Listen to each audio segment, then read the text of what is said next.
আপনাদেরকে বলছি, মেহরবানি করে একটু সময় এগিয়ে আসুন সামনে।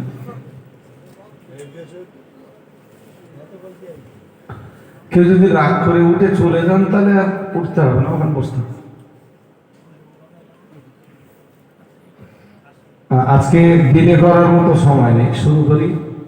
একটা হাদিস দিয়ে শুরু করছি, আয়াতটা একটু পরে বলছি। রাসূলের একজন সাহাবী, হাদিসটা আমি মুসলিম থেকে বলছি।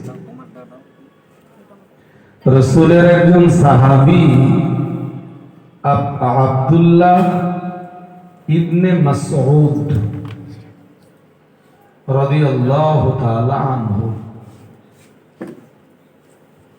ওনার কবর মদিনা শরীফে জান্নাতুল বাকিতে। উনি খুব বিখ্যাত সাহাবী। কতটা বিখ্যাত সাহাবী?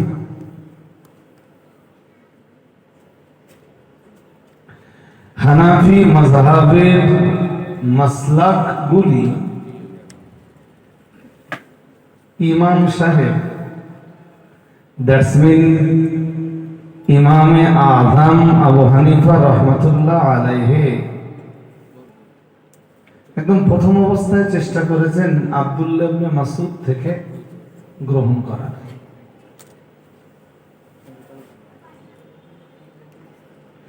চেষ্টা করেছেন মসলাটা যদি আব্দুল্লাহ ইবনে মাসউদ থেকে পাওয়া যায়, যদি না পাওয়া যায় তখন অন্য সাহাবীদের থেকে নিয়েছেন। আব্দুল্লাহ ইবনে মাসউদ সাহিবুন নালাই,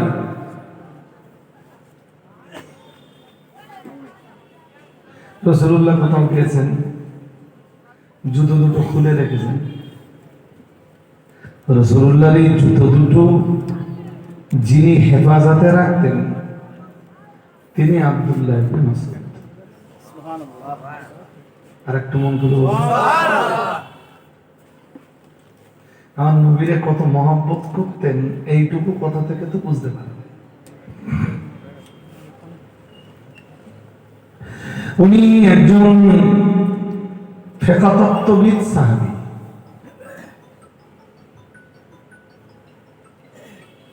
সব সাহাবী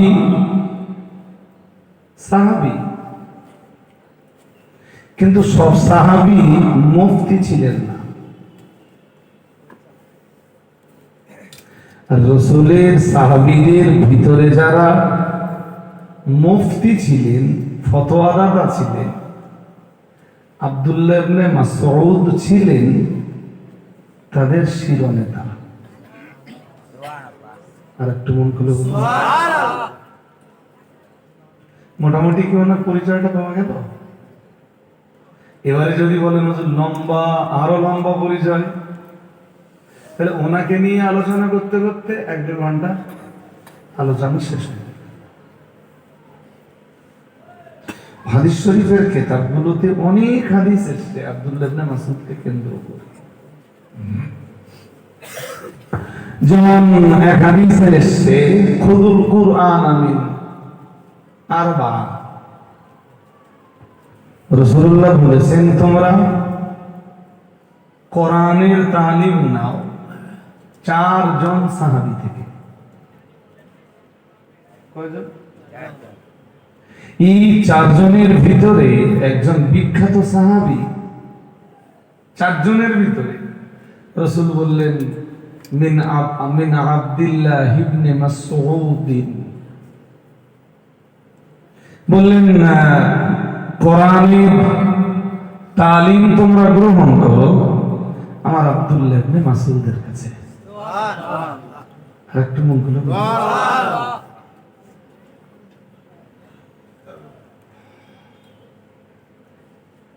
আচ্ছা, আমি আব্দুল্লাহ ইবনে মাসউদের কথা কেন বললাম? ওনার থেকে বর্ণিত একটা হাদিস আপনাদেরকে শোনাবো,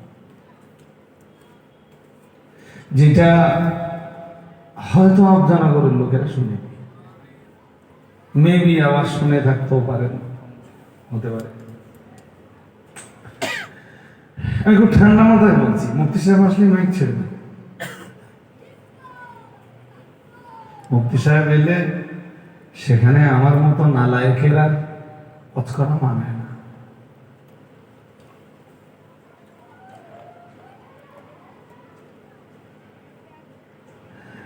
তো আব্দুল্লাহ ইবনে মাসউদ রাদিয়াল্লাহু তাআলা আনহু থেকে বর্ণিত, তিনি বলেন قال رسول الله صلى الله عليه وسلم, রাসূলুল্লাহ বলেছেন বা ইরশাদ করেছেন। কি বলেছেন? লাআনাল্লাহুল ওয়াশিমাত লাআনাল্লাহুল ওয়াশিমাতি ওয়াল মুস্তাওশিমাতি ওয়ান নামিসাতি ওয়াল মুতানাম্মিসাতি ওয়াল মুতাফাল্লিজাত।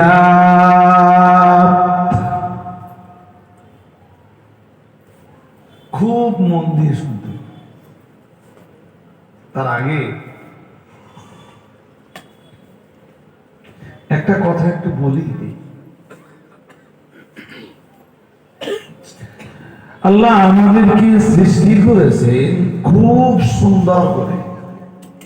এটা হাদিসের অনুবাদ না। হাদিসটার অনুবাদ করার আগে আমি প্রাসঙ্গিক আরো কিছু কথা বলে দিচ্ছি। আল্লাহ পাক আমাদেরকে সৃষ্টি করেছেন খুব খুব সুন্দর করে। আপনার দেখতে যেমনই হোক, আপনি খুব সুন্দর।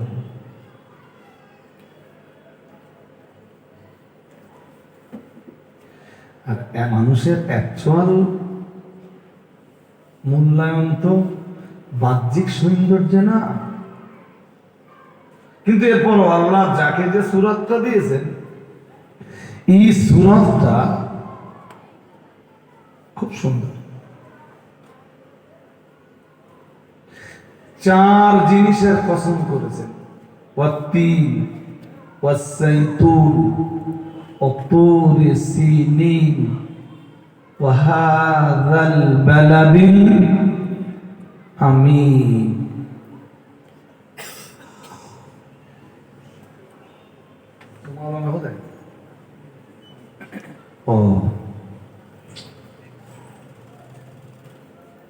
প্রথম কসম করেছেন তিনের, তারপরে কসম করেছেন জাইতুনের, তারপরে কসম করেছেন তুর পর্বতের, তারপরে কসম করেছেন মক্কা নগরীর। মক্কা নগরী। আমি এই সূরা ৩-এর তাফসীর করতে আজকে বসিনি, নইলে ওই কথাগুলোর একটু একটু ব্যাখ্যা বিশ্লেষণ করে বললে খুব সুন্দর করে আপনাদেরকে বোঝানো যাবে।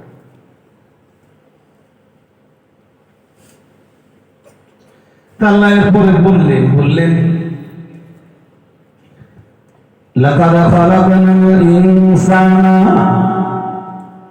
ফি আহসানি তাকওয়িম। ওই চার জিনিসের কসম করে মহান আল্লাহ বললেন, নিশ্চয়ই আমি সৃষ্টি করেছি মানুষকে সর্বসুন্দর সূরত, সর্বশ্রেষ্ঠ আকৃতি দিয়ে। সুবহানাল্লাহ। আরেকটু মন খুলে বলুন সুবহানাল্লাহ।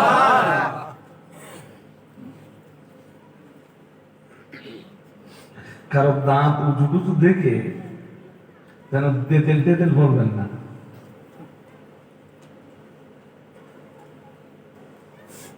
বলতে পারেননি?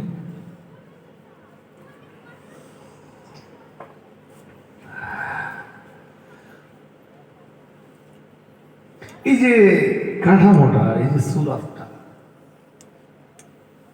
এখানে যে বাবাই জন্ম দেয় আর যে মায় গর্ভে ধারণ করে, বাবা আর মায়ের কারোর কোনো ভূমিকা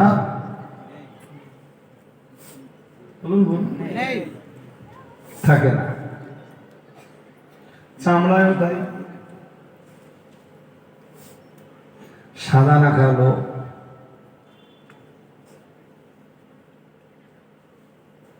এখানেও কারোর কোনো ভূমিকা। এটা বানায় কে? জোর করে বলেন। কেউ যদি এইটাকে নিয়ে অবজ্ঞা করে, তুচ্ছ তাচ্ছিল্য করে, সে আল্লাহ সৃষ্টিকে নিয়েই তুচ্ছ তাচ্ছিল্য করিত। ঠিক, রাইট?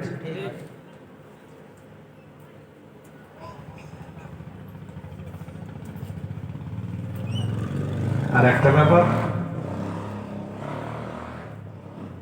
গরিবতা ছিল বলেই তো সবাই ধনাঢ্যতা চায়,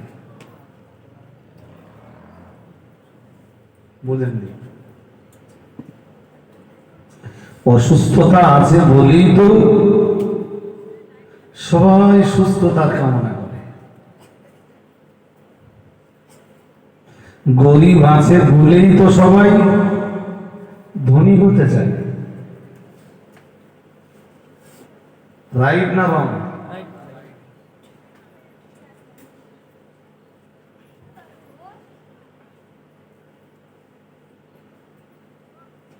সুতরাং কারোর আকৃতি নিয়ে, কারোর গায়ের রং নিয়ে, কেউ একটু মোটা, আবার কেউ একটু হালকা। তা আমি যদি কাউকে মোটা বলে, আরে যিনি হালকা তাকে হালকা বানিয়েছেন কে? আর যার একটু স্বাস্থ্য শরীর ভালো, ওর গায়ে একটু গোস্ত টোস্ত দিয়েছে কে? এখানে অবজ্ঞা করা, তুচ্ছতাচ্ছিল্য করা অধিকার নেই, কারণ নেই। কোরআনুল কারীমের সূরা হুজুরাত 26 পারা সূরা হুজুরাতের 11 নম্বর আয়াতে মহান আল্লাহ জানিয়েছেন, ইয়া আইয়ুহাল্লাযীনা আমানু, হে দুনিয়ার ঈমানওয়ালা মানুষের দল, লা ইয়াসখার কওমুম মিন কওমিন আসা আন ইয়াকুনু খায়রাম মিনহুম। মহান আল্লাহ জানিয়েছেন, হে দুনিয়ার ঈমানওয়ালা মানুষের দল। আচ্ছা, আয়াতে বিধান কি আছে ওইটা জানার আগে, বিধান দেওয়ার আগে ডাকতেছেন কাদের? তার মানে এই আয়াত দিলীপ ঘোষের জন্য না, এই আয়াত মমতা ব্যানার্জির জন্য না,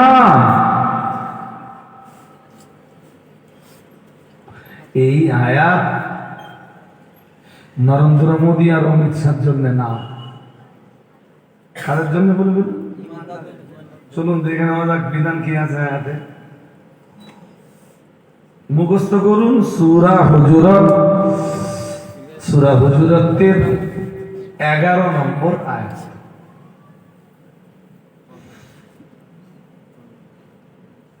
এদিক মন যাচ্ছে কেন আপনাদের? এই ইউটিউবাররা তোমরা কিসে ব্যস্ত? তোমরা নড়াচড়া করলে শ্রোতাদের মন তোমাদের দিক যাচ্ছে। একদম আমার হাতে যেটুকু টাইম আছে জানাতন করলে আমি আর অজ করে বোঝাতে পারবো না। অজ ভীষণ ঠান্ডা মাথার জিনিস। আমি এসে ঘন্টাখানে খুব চিল্লাচিল্লি করে চলে গেলাম, ঘোড়ার ডিম কিছু বুঝলেন না। ওর কি মূল্য আছে? হচ্ছে আধ ঘন্টা অজ করবো, সে আধ ঘন্টায় যেন শ্রোতা আমার কাছে কিছু পায়।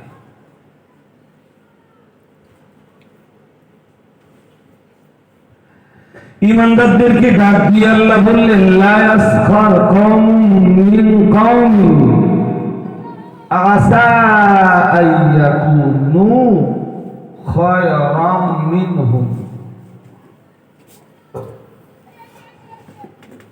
আল্লাহ বললেন তোমাদের একটা গোষ্ঠী জানো আর একটা গোষ্ঠীকে অবজ্ঞা না করে, তুচ্ছ তাচ্ছিল্য না করে, ক্ষুদ্র জ্ঞান না করে, তামাশা না করে, ঠাট্টা বিদ্রুপ না করে।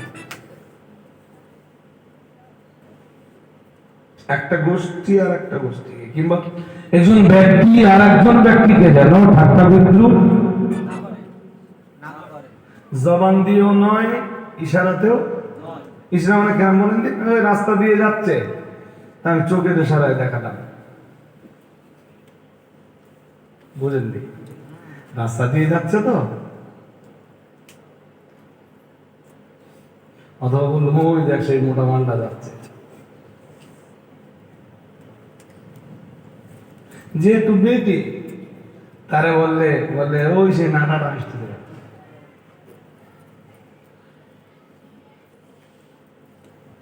আল্লাহ বিধান দিচ্ছেন, লা ইয়াসখার কাওমুম মিন কাওমিন আসা আইয়াকুনু খায়রাম মিনহুম। তোমরা একজন অন্যজনকে তুচ্ছ তাচ্ছিল্য করো না, একজন অন্যজনকে অবজ্ঞা করো না, একজন অন্যজনকে উপহাস করো না, একজন অন্যজনকে ক্ষুদ্র জ্ঞান করো না।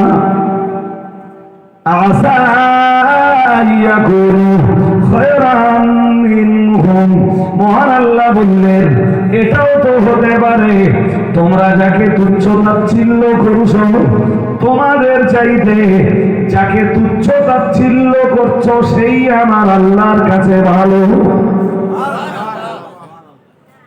আর একটু মন খুলে বলেন, হতে পারে না? পারে না? বিমানের বিমানওয়ালা, দ্যাটসমিন বিমানের পরিচালক যাকে দেখে তুচ্ছ তাচ্ছিল্য করছে, ভ্যানওয়ালা, ওই দেখে খুব হাসি ঠাট্টা করছে, কেন বিমান চালায়, আকাশ দিয়ে উড়ে যায়, ও তুচ্ছ তাচ্ছিল্য করছে, অবজ্ঞা করছে। আর সত্যি সত্যি দেখবেন সমাজের ভ্যানওয়ালাদের না খুব একটা দাম, জোর করবো না, বিমানের পাইলট তো দূরের কথা, মোটরসাইকেলওয়ালার দাম দেয় না। বুঝে ভ্যান চালাচ্ছে বলে তুমি তুচ্ছ তাচ্ছিল্য করলে, এটাও তো হতে পারে ইমানে, ইলমে, আমলে ভ্যানওয়ালা তোমার চাইতে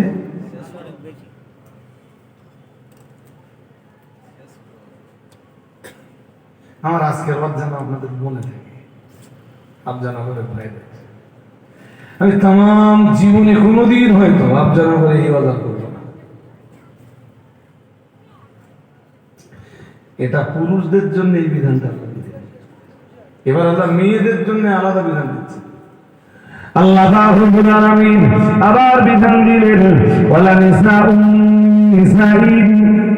মহান আল্লাহ আবার বিধান দিলেন তোমাদের ভিতরের একজন নারী যেন অন্য আর একজন নারীকে তুচ্ছ তাচ্ছিল্য না করে, অবজ্ঞা যেন না করে, উপহাস যেন না করে,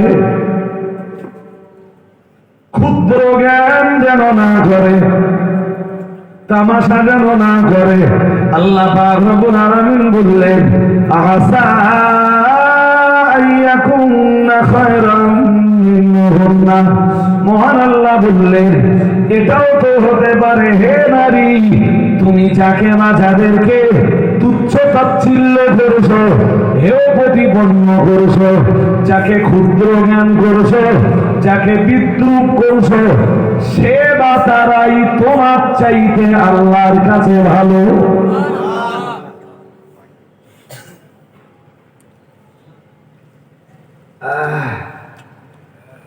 বলুন গরিবের ঘরের বউ যারা, শুনছেন নাকি? শুনছেন নি? শুনছেন? গরিবের ঘরের বউ যারা, এদেরকে এদের ধনীদের ঘরের বউদের কাছে খুব একটা মর্যাদা এদের আছে। দেখলে না শিক্ষায় অবাজ্ঞা করে, অবহেলা করে, তুচ্ছ তাচ্ছিল্য করে, মনে করে গরিবের ঘরের বউ মানে ওর শরীর থেকে দুর্গন্ধ বেরোবে। আরে এটাও তো হতে পারে। আল্লাহ বলছেন আসা আইয়াকুন্না খায়রাম মিনহুন্না, হতে পারে তুমি ধনীর ঘরের বউ গরিবের ঘরের যে বউটাকে দেখে তুচ্ছ তাচ্ছিল্য আর অবজ্ঞা করছো, সেই তোমার মতো ধনীর ঘরের বধূর চাইতে আল্লাহর কাছে অনেক পেয়ারা বান্দি। পারে না সাবধান। লেখাপড়ার গরমে মূর্খটা দেখে আর মোড়ে ধান দেয়। গরম কিসের কথা বলে না, বলবেন তো জোর আওয়াজ দিয়ে বলেন কিসের গরম? শিক্ষা। চলুন খুব হালকা করে একটুখানি দেখে দিই এই আয়াত কেন নাযিল হয়েছে। আমি তো কিছু বাস্তবতা আপনাদেরকে বোঝালাম। আমি এই আয়াতের উপরে অন্তত 10-15 খানা তফসির কেটেছি। আমি এক্ষুনি যে তফসিরটা থেকে কথা বলছি এটা তাফসিরে রুহুল মাআনি, আল্লামা মাহমুদ আলোসি রাহমাতুল্লাহ আলাইহির লেখা। আপনাদের কাছে তফসিরটার কদর না থাকলেও তাম পৃথিবীর আলেমদের কাছে তফসিরটা খুব সমাদৃত। এই আয়াতে কি আছে মুফতি সাহেবকে জিজ্ঞেস করে দেখবেন তফসিরে রুহুল মাআনিটা কেমন। এই আয়াতে মানে সূরা হুজুরাতের 11 নম্বর আয়াতের ব্যাখ্যায় উনি লিখছেন মুকাতিলি, একদম ঠান্ডা মাথা বলছি এবং আফজানগরের লোক ঠান্ডা মাথায় বললে আপনারা বুঝবেন। হযরত মুকাতিল কোরআনের একজন বিশিষ্ট ভাষ্যকার, কোরআনের একজন বিশিষ্ট পণ্ডিত। সুবহানাল্লাহ সুবহানাল্লাহ। মুকাতিল রাহিমাহুল্লাহু তাআলা। তো তিনি বলছেন হযরত মুকাতিল থেকে আল্লামা মাহমুদ আলুসি ওনার তাফসীরে লিখছেন নাযালাত ফি কওমিন মিন বানি তামিম। আয়াতটা নাযিল হয়েছিল বনি তামিমের বিরুদ্ধে। কোন গোষ্ঠী? জোর করে বলেন কোন গোষ্ঠী? বনি তামিম কি করত, কি এমন করেছিল যে ওদের বিরুদ্ধে আপনাদের হলো?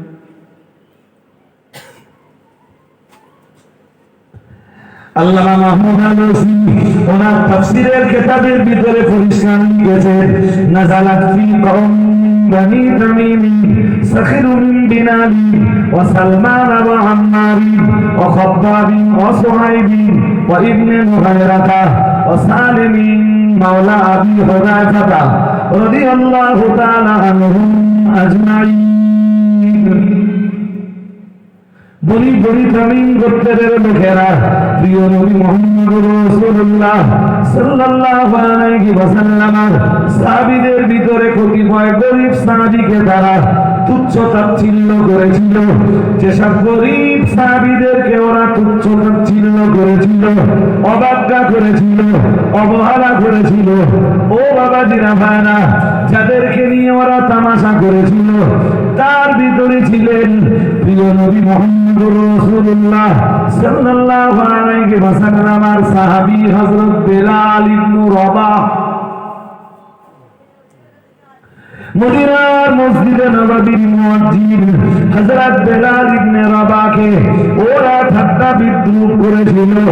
ওরা প্রিয় নবী মুহাম্মদ রাসূলুল্লাহ সাল্লাল্লাহু আলাইহি ওয়াসাল্লামের প্রিয় সাহাবী হযরত সালমান ফারসিকে ঠাট্টা বিদ্রুপ করেছিল।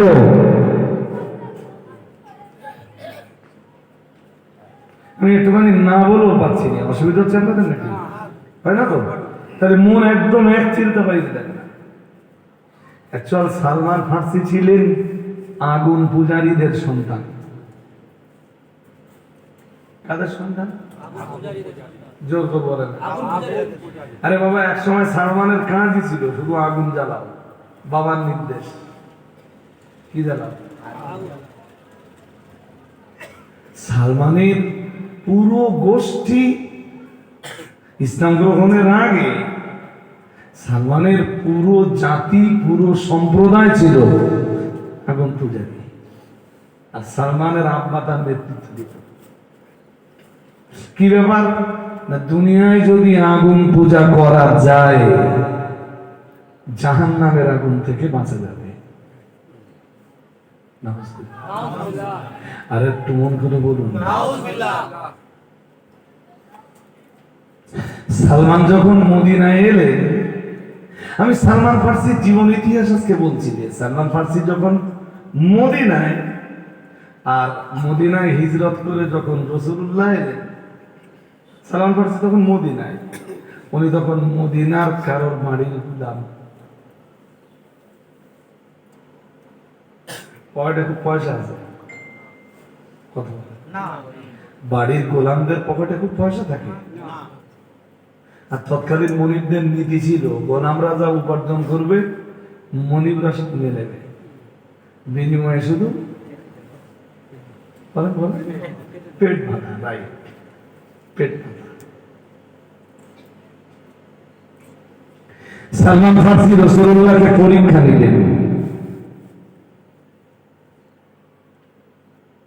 উনি জানতেন আখিরি নবীর যে নমুনা, এই নমুনাগুলো উনি আহলে কেতাবদের কাছে জেনে নিয়েছিলেন ইতিপূর্বে। মানে এই আগুন পূজা থেকে বাঁচবার জন্য সালমান ফার্সি আহলে কেতাবদের আশ্রয় নেয়। আহলে কেতাবদের পণ্ডিত যারা, তারাই সালমানকে বলেছিল খুব তাড়াতাড়ি একজন নবীর আবির্ভাব করবে। তিনি যেখানে হিজরত করবেন সেখানে খেজুর গাছের আধিক্যতা দেখা যাবে, মানে প্রচুর খেজুর গাছ সেখানে পাবে। আর মদিনায় গেলে দেখতে পাবেন কি পরিমাণ খেজুর গাছ। রাসূলুল্লাহ মদিনাতে আসবার আগে সালমান মদিনায়, সালমান এই খেজুর গাছগুলো দেখতেন আর ভাবতেন সম্ভবত আখিরি নবীর হিজরতের পরে স্থান হবে এই জায়গাটা। নবী যখন হিজরত করলেন, সালমান নবীরে পরীক্ষা করার জন্য কিছু মাল দিয়ে এলেন, মাল সম্পদ এনে রাসূলকে দিলেন। দিয়ে বললেন, হুজুর এগুলো না যাকাতের মাল। সালমান আগে থেকে জেনে নিয়েছিলেন যে আখিরি নবী যিনি হবেন তার সিমটম হলো তিনি যাকাতের মাল দিলে নেবেন, বাট নিজে কিছু খাবেন না। যারা যাকাতের মাল পাবার যোগ্য তাদের মাঝে বন্টন করে। সালমান ফার্সি রাদিয়াল্লাহু তাআলা আনহু আমার নবীর দরবারে যেদিন এলেন, ও বাবাজিরা ভাইরা, আমার নবীর দরবারে এসে ওই মালগুলো রাসূলুল্লাহর হাতে তুলে দিলেন। দিয়ে বললেন, ইয়া রাসূলুল্লাহ, ইয়া হাবিবাল্লাহ, হুজুর, এগুলো হলো যাকাতের মাল। প্যারা নবী মুহাম্মদুর রাসূলুল্লাহ সাল্লাল্লাহু আলাইহি ওয়াসাল্লাম যাকাতের মালের কোনো অংশ নিলেন না। সালমান ফার্সি থেকে নেওয়া মালগুলো সব রাসূলুল্লাহ সাহাবীদের মাঝে বন্টন করে দিলেন, গরিব সাহাবীদের মাঝে ভাগ করে দিলেন। সালমান বুঝে ফেললেন আখিরি নবী হিজরত করে আসবার কথা ছিল এমন জায়গায় যেখানে বিপুল খেজুর গাছ, সেটাও মিলে গেছে। আজকে যাকাতের মাল হিসাবে কিছু দিলাম, তিনি কিছু। এখন তো হুজুরদের যাকাত দাও, ফেতরা দাও, আর মানবের মাল দাও, যা দাও সব চলবে, সব সব। মান্নতের মোরগটা হুজুরি মারি দিয়ে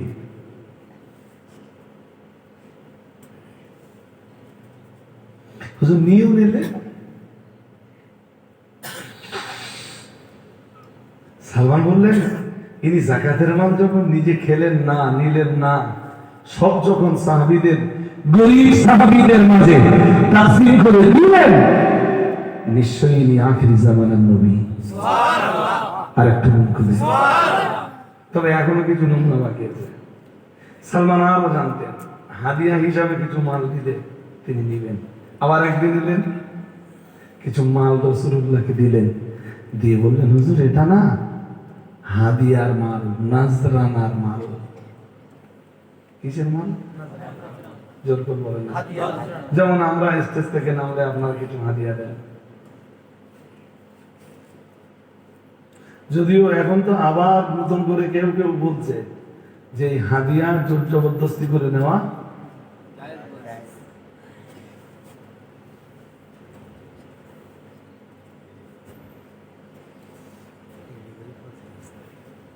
দাদা হুজুরের ওসিয়াতনামার বিকৃতি হচ্ছে। কি করছে?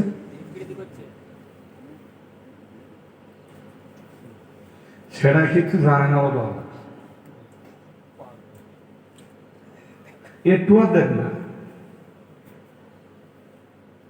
দেখ এসব কথা আমি বলতে চাই না ভাই, কারণ মানুষ আমারে দাওয়াত করে দুটো কোরআন হাদিসের কিছু বয়ান শোনার জন্য। সালমান ফারসি এসে বললেন হুজুর এটা হাদিয়ার মাল। কিছুটা মাল ওর থেকে রাসূলুল্লাহ নিলেন, বাকিটা রাসূলুল্লাহ সাহাবীদের মাঝে বন্টন করে দিলেন। সুবহানাল্লাহ। একটু আওয়াজ দিয়ে বলুন সুবহানাল্লাহ। কিছুটা, বাকিটা এখন তো যদি হাদিয়া দেন, যারা হাদিয়া দেবেন সব তার, সব রাসূলুল্লাহ হাদিয়ার মাল পেলে নিজে কিছু নিতেন আর কিছু। আমি আয়াত পড়তে গেলে তো সময় জানা নেই এখন, এই জন্য পড়তেছি না। আজকে মুফতি সাহেব এলে 12টার দিকে ইনশাআল্লাহ তুলে দেব।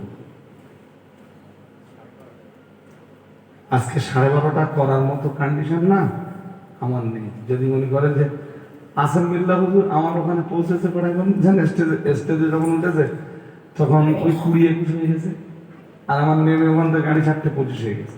এখানে আমার 10:30 তাহলে আমি টাইমটা কি করে ম্যানেজ করবো? আবার এই গেটে এসে দেখি গেট পড়া,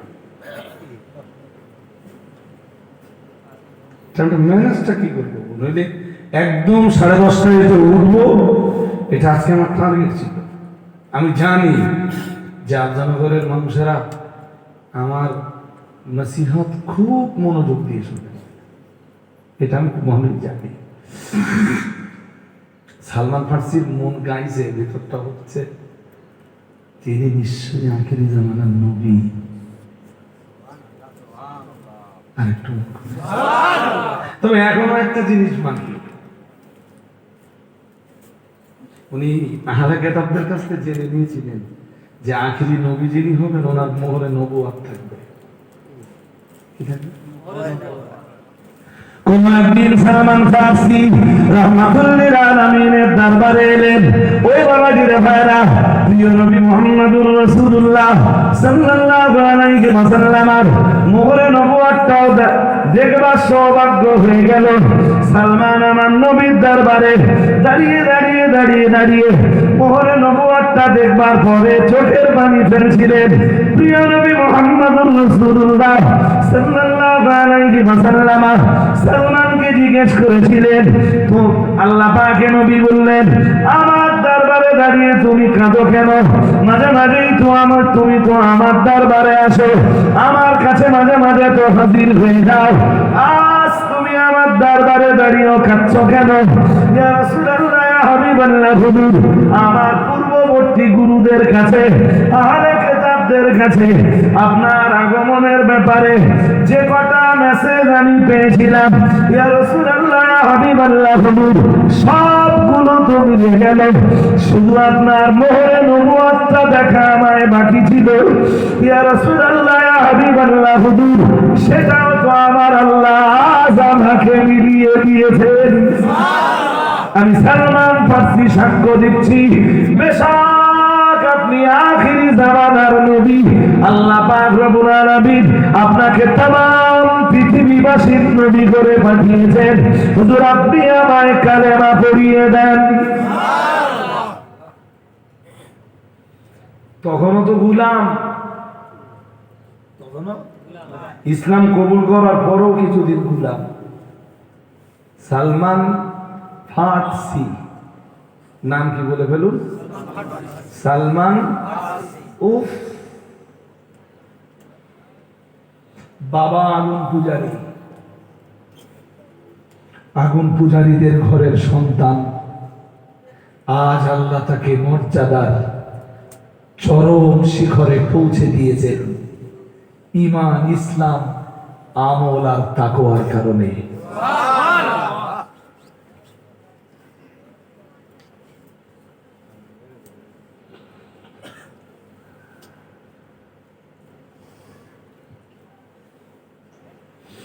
আবার কেনান নবীর ঘরের সন্তান। কেনান কোন ঘরের সন্তান? আমলটা খুব খারাপ, আমলটা খারাপ। তাই আল্লাহ নবী আলাইহিস সালাম যখন আল্লাহকে ডাক দিয়ে বলেছিলেন, ইন্নাবনি মিন আহলি ওয়া ইন্না ওয়াদাকাল হক, হযরত নবী নূহ আলাইহিস সালাম আল্লাহকে ডাক দিয়ে বলেছিলেন, আল্লাহ, নিশ্চয়ই আমার বেটা কেনান তো আমার আহলের অন্তর্ভুক্ত, আমার পরিবারের অন্তর্ভুক্ত। কেনানকে যেই না সন্তান বলে দাবি করলেন, যেই না ছেলে বলে দাবি জানালেন, আল্লাহ পাক রব্বুল আলামিন বললেন, ও আমার নবী নূহ, মনে রাখো আমি আল্লাহ পাক রব্বুল আলামিন বলছি, আমি আল্লাহ পাক রব্বুল আলামিন বলছি, ও আমার নবী নূহ, তুমি মনে রাখো, ইন্নাহু লাইসা মিন আহলি, আমি তো আপনার গল্প শোনাই না, রব্বুল আলামিন আল্লাহর কোরআন শোনাচ্ছি।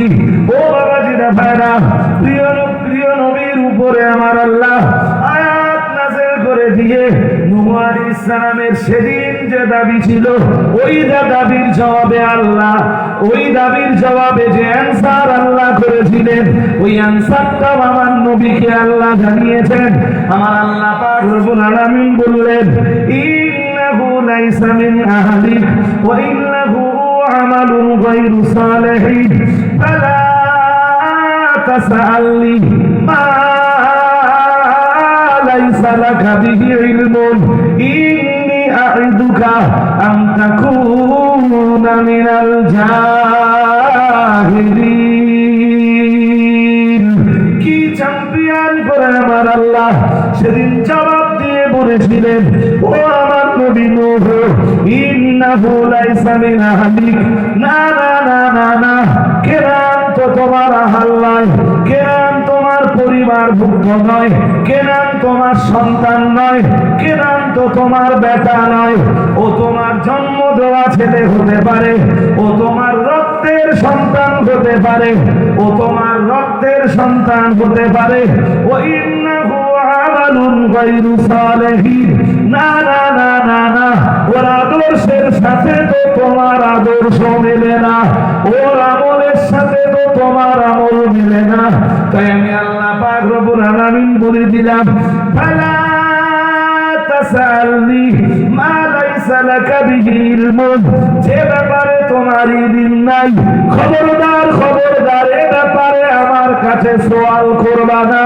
কেনানকে যেন সন্তান বলে দাবি করবা না। ও তোমার রক্তের ছেলে হতে পারে, কিন্তু কেনান তোমার আদর্শের সন্তান নয়।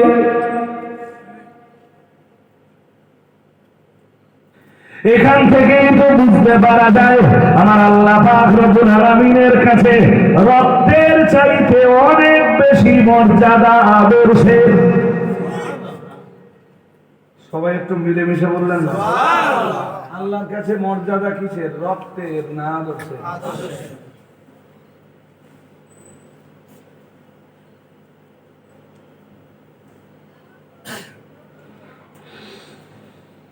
আজ আমি খুব লম্বা কথা আপনাকে বলবো না।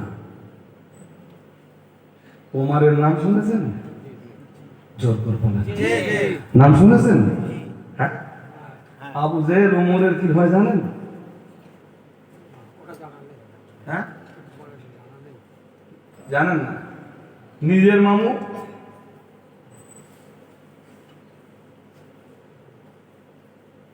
কি হয়? নিজের নিজের মামা। আবু জাহেল আর ওমরের মা দুইজন ভাই বোন।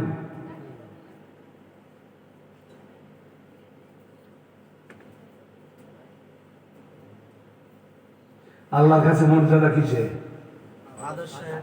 জোর করে বলো। আদর্শে। আল্লাহর কাছে মর্যাদা ইমানের, আমলের। তোমার বাপের নাম যদি নিমাইচাঁদ হয় তাতেও কোনো সমস্যা নাই। আরে আমার বাপের নাম নিমাইচাঁদ, তা আমি কি করতে পারি? আপনার বাবার নাম নিমাইচাঁদ হতেই পারে, এতে আপনার দোষ কি?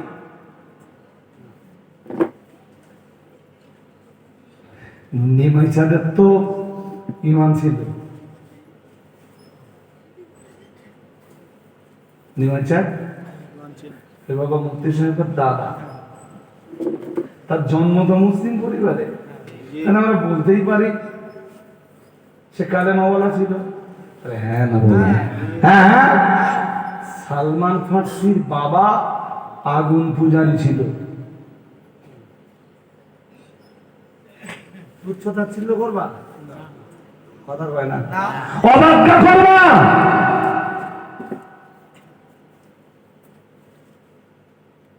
অধিকার আছে। সালমান মাঝে মাঝে আসতেন, খুব বেশি সময় রাসূলের দরবারে দিতে পারতেন না, কারণ বলুন বলুন, এই তো বুঝতে পেরেছিলাম, জীবনটা তো তার দাসত্বের জীবন। নবী একদিন জিজ্ঞেস করেছিলেন, আচ্ছা দাসত্ব থেকে মুক্তির জন্য তোমার মনিব তোমার কাছে কি চায়? বলেছিলেন হুজুর সোনা। কি চায়? আর খেজুর গাছ। একটা জমিতে খেজুর গাছ লেগে দিতে হবে আর কিছু সোনা দিতে হবে। তার শর্ত আছে, সোনা যতটা চেয়েছে ততটা দিতে হবে, আর খেজুর গাছ যত সংখ্যক খেজুর গাছ চেয়েছে অত সংখ্যক খেজুর গাছ তার মনিবের জমিতে লাগিয়ে দিতে হবে। যতদিন ফল না হবে ততদিন সালমান মুক্তি পাবে না। নবীজি সাহাবীদের বললেন, আচ্ছা ঠিক আছে, খেজুর গাছ জোগাড় করো। খেজুর গাছ জোগাড় হলো, ঠিক তার মনিব যতটা সংখ্যক চেয়েছে ততটা সংখ্যক খেজুর গাছ সালমানে হযরত সালমান ফার্সি রাদিয়াল্লাহু তাআলা আনহু মনিবের জমিতে লাগিয়ে দিয়েছেন।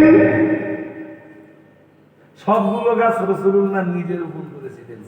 একটা গাছ রুইয়ে দিয়েছিলেন হযরত ওমর। 1 বছরের ভিতরে সবগুলো গাছে ফল। সুবহানাল্লাহ। ও হযরত ওমর যেটা রুইয়েছিলেন শুধু ওইটাই ফল আসেনি। সালমানের মনিব বলেছিল এখন একটা গাছ বাকি আছে। রাসূলুল্লাহ আবার গেলেন, গাছটা ওপড়ালেন, উপড়ে নিজে আবার রোপণ করে দিলেন। খুব তাড়াতাড়ি গাছটায় ফল এলো। সালমান বলেন, হুজুর আর একটা শর্ত আছে, সোনা দিতে হবে। একবার হাদিয়ার কিছু সোনা রাসূলের কাছে এলো, রাসূলুল্লাহ ওই সোনাটা সালমানের হাতে দিলেন। সালমান ফার্সি সোনাটা দেখে বললেন, হুজুর এটা সোনা, তবে খুব কম। নবীজি বললেন, দাঁড়াও দাঁড়াও। একটুখান থুতু নিয়ে ওই সোনায় মাখিয়ে দিলেন। বললেন, যাও তোমার মনিব যতটা সোনা চেয়েছে এবার ওজন দিতে বলো। ব্যাস মনিব যতটা চেয়েছিল রাসূলের থুতু মুবারকের বরকতে সোনাটা অতটাই পরিণত হলো। ব্যাস সালমান ফার্সি আজাদ হয়ে গেলেন, মুক্ত হয়ে গেলেন। সালমান ফার্সির লোকের বাড়ি গোলাম ছিলেন বলে অবজ্ঞা করার জায়গা আছে? তামিম গোত্রের লোকেরা অবজ্ঞা করলো। বেলাল গুলাম, শুধু গুলাম না, কালো চামড়া। সালমান গুলাম, সালমান বলুন বলুন গুলাম। আম্মার তামিম গোত্রের লোকেরা রাসূলের যেসব সাহাবীদের নিয়ে অবজ্ঞা করেছিল, ওদের ভিতরে ছিলেন বেলাল, ওদের ভিতরে ছিলেন সালমান ফার্সি, ওদের ভিতরে ছিলেন হযরত আম্মার ইবনে ইয়াসার, ওদের ভিতরে ছিলেন খাব্বাব ইবনুল আরতের জীবন কাহিনীটা অত্যন্ত করুণ। ও বাবাজিরা ভাইরা, উনি তো মক্কা শরীফের কোন একজন মানে উম্মে আম্মার নামীয় মহিলার বাড়ির গোলাম ছিলেন। ও বাবাজিরা ভাইরা, হযরত সুহাইব রুমি রাদিয়াল্লাহু তাআলা আনহু, এরপরে ইবনে মুহাইরা, এরপরে হযরত সাদিন, যিনি রাসূলের আরেকজন সাহাবী, হযরত আবু হুযায়ফার বাড়ির গোলাম। তামিম গোত্রের লোকেরা এই রাসূল করিম সাল্লাল্লাহু আলাইহি ওয়াসাল্লামের এই সমস্ত সাহাবীদেরকে দেখে অবজ্ঞা করলো, এই সমস্ত সাহাবীদেরকে দেখে তুচ্ছ-তাচ্ছিল্য করলো। ও বাবাজিরা ভাইরা, এই ঘটনার প্রেক্ষাপটে আমার আল্লাহ পাক রব্বুল আলামিন কোরআন কারীমের সূরা হুজুরাতের 11 নম্বর আয়াতটা নাযিল করে দিয়ে বললেন, ইয়া আইয়ুহাল্লাযীনা আমানু, হে দুনিয়ার ঈমানওয়ালা মানুষের দল, লা ইয়াসখার কওমুম মিন কওমিন আসা আইয়াকুনু খায়রাম মিনহুম। মহান আল্লাহ বললেন, হে ঈমানওয়ালা মানুষের দল, হে ঈমানওয়ালা পুরুষেরা, তোমরা একজন অন্যজনকে, একটা জাতি আর একটা জাতিকে, একটা শ্রেণী আর একটা শ্রেণীকে তুচ্ছ-তাচ্ছিল্য করতে পারবে না। সুবহানাল্লাহ, বাড়ি যেয়ে বলবো সুবহানাল্লাহ, আর একটু মন খুলে বলবো সুবহানাল্লাহ। আমার এই ওয়াজ কি আপনাদের মনে থাকবে? জোর করে বলেন থাকবে। ও বাবাজিরা ভাইরা, চলুন এই আয়াতের আরেকটা তাফসীর আপনাদের বলি। মুফাসসিরিনে হযরতদের কেউ আবার লিখেছেন, এই আয়াতের তাফসীরে নাযালাত বিসাবাবি ইকরামাত ইবনে আবি জাহল কানা ইয়ামশি বিল মদিনা ফাকালা লাহু কওমুন হাদা ইবনু ফিরআউনা হাদিহিল উম্মাহ। ওই একই আয়াতের আরেকটা শানে নজুল আছে, মন দিয়ে শুনে রাখুন, কাজে লাগবে।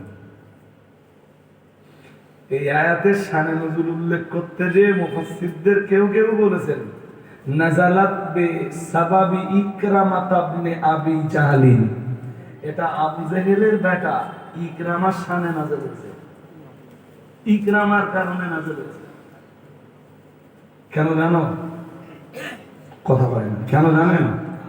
ইকরামা যখন কালেমা পড়েছেন, রাসূলুল্লাহ তখন মদিনায়। ইকরামা কার ছেলে? সবাই বলুন, খুব ভালো মানুষ। নিমাই খারাপ হতেই পারে, নিমাই খারাপ তা কায়েম সাহেবের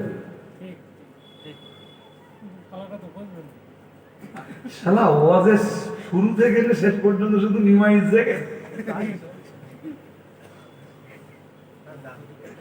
যদি কোরআন হাদিসের দলিল ভিত্তি হয়, খানিকটা মেনে নেয়। ইকরামা কার ছেলে? আবু জাহেলের ছেলে। ইকরামার দোষ আছে? জলদি বলুন, ইকরামার দোষ আছে? না। কায়েম সাহেব নিমাই সাহেবের পোতা, ধরেই নেন, এটাও ধরে নেন না খানিকক্ষণের জন্য। আল্লাহ আমায় ক্ষমা করুন। ধরুন নিমাই ভালো লোক ছিল, তা আবু জাহেলও তো ভালো করছে। আবু জাহেল ভালো না। আরে নিমাই নিমাই করছিস কারে? হুশ আছে তোর?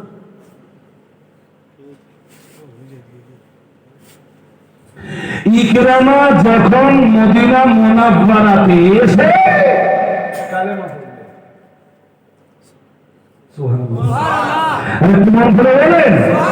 চলুন দেখি আল্লামা মাহমুদ আলুসি কি পেজে আর তাফসীর ওপেন কোন মৌলবী যদি দেখাতে চায় পড়তে পারে তো পড়বে, আমার কোনো অসুবিধা নেই।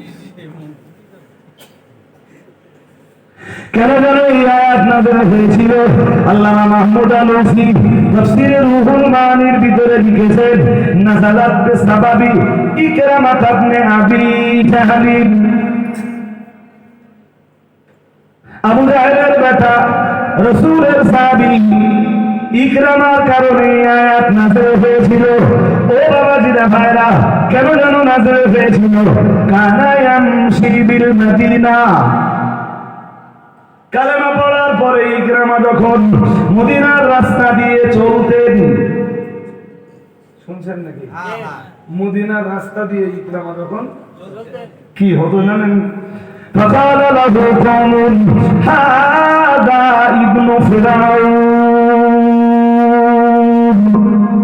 সাহাবীদের ভিতরে কেউ তাকে বলতো এটা হলো এই উম্মাতের ফেরাউনের সন্তান। বলতে পেরেছেন কি? হ্যাঁ না বলবেন তো, যদি না পারেন তাহলে আমি রিপিট মারব। আরে মুসা নবীর জামানায় ফেরাউন ছিল না? ছিল তো। আমাদের নবীর যুগের ফেরাউন হলো আবু জাহেল। আমাদের নবীর জামানার ফেরাউনের নাম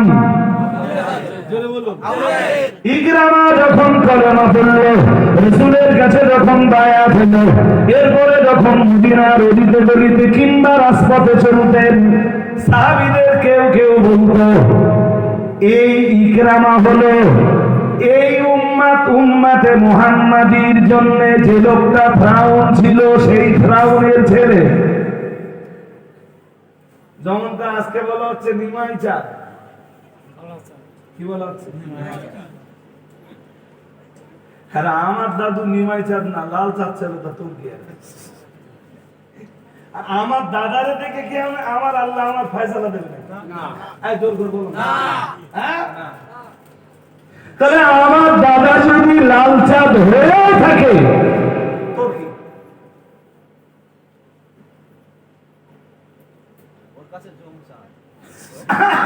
আব্দুল্লাহ ইবনে সালাম, এই যে আব্দুল্লাহ ইবনে সালাম রাসূলের বিখ্যাত সাহাবী ছিলেন, তার বাবা ইহুদি ছিল।